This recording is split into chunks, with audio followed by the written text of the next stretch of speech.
गल मंदिर पे। हाँ हाँ, और यहाँ अगर थोड़ी सी हेल्प हो जाए इन लोगों की तो ये मामला यहाँ संभल सकता है। यहाँ आ सकता है बल्लियों की, कुछ ज़्यादा से ज़्यादा बल्ली हो और क्या बल्ली कट्टे, तो ये जो है बचा जाएगा। एक छोटा सा मंदिर तो वो था, रात जो है कट गया, जहर दीवान के। हाँ, और ये सब लोग इतने मेहनती हैं, इतना वो हैं कि ये खुद संभाल लेंगे। थोड़ी अगर इन्हें सपोर्ट मिल जाए तो एक तो जल्दी से जल्दी बल्ली का इंतजाम कराओ, और जो भी यहाँ अत्थर पत्थर जो भी हो सके, ठीक है। हाँ, तो मैं सिंचाई विभाग वालों से भी करता हूँ बात।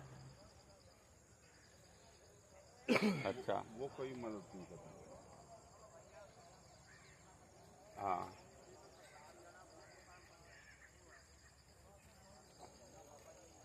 तो अब तुम कहाँ हो?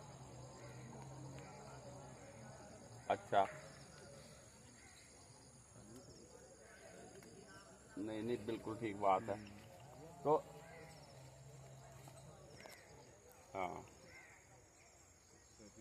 तो ये इधर या तो थोड़ा तहसीलदार को या किसी को यहाँ भी एक बार भिजवाओ, कोई है ना, नायब को भेज दो, और कुछ उनकी जो बल्लियों का इंतजाम कहीं से उस टैंक से या वैसे जो भी हो।